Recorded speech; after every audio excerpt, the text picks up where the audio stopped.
Jolene, you've been an integral part of the First Five's work in developing QRIS. Can you share with us about the regional partnership in the Bay Area and the state policy implications for moving us farther along to advance quality? In 10 minutes? Almost like, oh my gosh.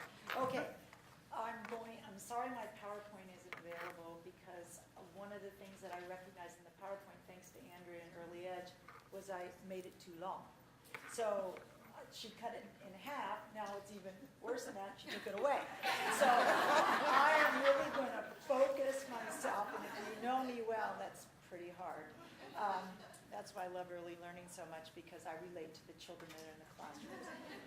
I really echo what both Camille and Sarah have said. So a lot has been said already, and I'm really going to focus on really what the elements have meant to us in the Bay Area. I just want to do a little bit of history and say that the Race to the Top grant really focused on a vision. And the vision was to improve early childhood education systems and better serve children and families by enhancing the quality. So not throwing the baby out with the bathwater, but enhancing the quality of what we know impacts children in the programs that serve them, but also develop strongly in a unified voice what those quality standards mean in terms of policy. And how that policy, while being flexible, can serve and be inclusive of all early educators. And that also that policy would strongly reflect a birth through third grade continuum. And what is that framework that holds us together became the QRIS system. Why? Because we recognized clearly when we applied for the Race to the Top grants that we were not aligned and we were disconnected. And if we really were going to focus all of our efforts to make sense for the children and families in the state of California, we really needed to align and become one voice, one strong voice focused on measuring quality. Really, most importantly, in providing outcomes for kids. So I have to take my hat off to the State Department of Education and also to First Five California. Because when we began the journey, as Camille said, there were 17 counties. Do you know how hard it was to harness the ideas and thoughts and beliefs of 17 different counties who all thought they knew and who all thought that they had expertise in providing outcomes for kids, and to harness it under one matrix and to design pathways that would allow us to provide the quality improvement activities that would create those outcomes? It was a difficult, difficult task. And Camille, you and Debbie did it masterfully. And I'm sorry Debbie left, because I don't think the State Department of Ed or First Five California gets enough credit for what they did when we implemented the Race to the Top grant. If we could take a second and just give them a hand, I would appreciate it. So how did we decide from the Bay Area to come together? Well, it kind of goes back to what Mira said. It's all about relationship. It's all about how we are connected together for the same thing. It's how we decided in our relationship, because we've been working together since First Five California was passed under Proposition 10. But how do we come united under one focus? We all knew universal developmental screening was important. We all knew family engagement was important. We all knew high quality early learning was important. We've been in the business since the beginning, since 1998. But how do we unite as a Bay Area under that umbrella? And really the QRIS and the Race to the Top grant gave us the opportunity to take our relationships, to develop a common framework that encompasses all the ecologies that impact a child, and be able to measure those ecologies to know that those ecologies, when done correctly and integrated appropriately and aligned and connected, create the outcomes.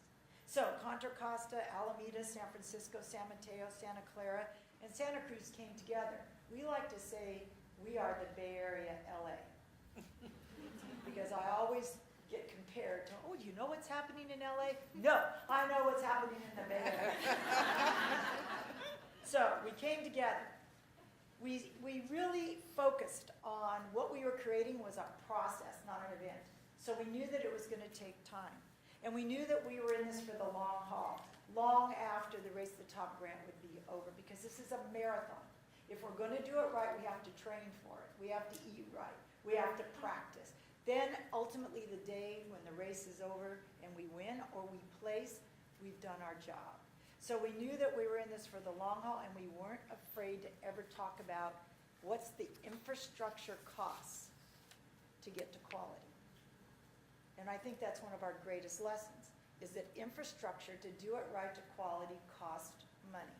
That's why the QRIS is so important, because you can actually create a cost model to those pathways. You can create a cost model to these elements of quality.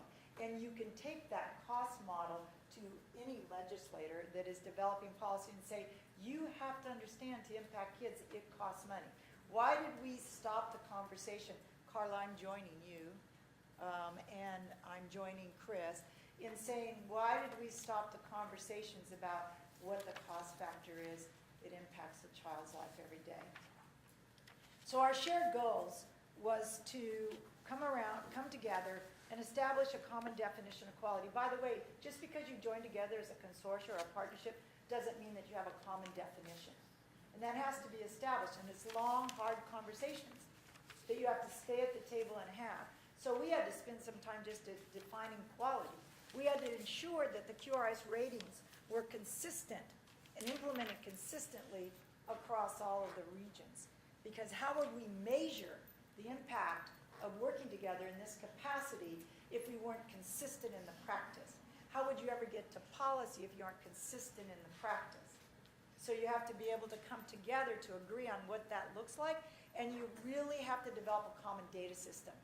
Because how will you tell your story without data? So as a Bay Area, we adopted the WELL system, and really what that's done for us is to be united around the data elements that we're collecting to prove our point. We also had to increase our operational efficiency, and that's the infrastructure that we had to look at around implementation. So if you're mandated to develop a quality improvement plan for folks who land on your matrix, what does that quality improvement plan look like, and then how is it supported? What good does it do to give an educator their quality improvement plan based on their matrix if you don't have a pathway for them to improve? So it was really important that we agreed on that. We agreed on the implementation guide that was provided by the state, and then we built upon it. And then probably most important, we had to learn from each other. We had to listen. So when we teach reflective practice, we had to practice it. Have you ever well, I'm sure you have put a room full of executive directors together and asked them to listen? It's a challenge. So we really had to embed the principle of reflective practice, and we had to organize ourselves around the goals and stick to listening and learning from each other. And we had to agree that really what we were about to do is overcome every obstacle that we brought forward from a Bay Area perspective around creating those pathways and removing barriers to opportunities for our families. And by the way, I love what you said, because when you get a block grant, you have to braid that because it isn't sufficient to quality. So you have to really look at cost modeling that braids funding, that wraps funding around what you're trying to achieve. And you can't be afraid to move obstacles to braid funding, both at a local level and then encourage the state to do the same. And that's some of the barriers you've heard from other folks before. Categorical funding, local funding control formula plans. Did I say that right? I'm hurrying. But anyway, work with school districts. And I don't mind an LEA being mentioned in the governor's proposal. They should be at your table anyway. So if an LEA is at the table, you can talk together how you will collaborate. Our greatest partner is the County Office of Education and the school districts. And every county in the region looks to those folks as leads. So in my PowerPoint, I'm now halfway done. What time do I have? You have a booklet. Oh my God. See, you have a booklet. I won't waste time on this then.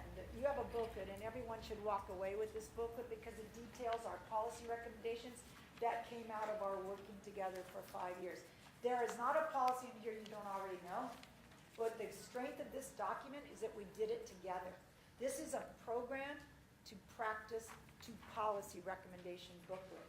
And the important thing about it is it's every element that everyone on these panels thus far has shared needs to be in place.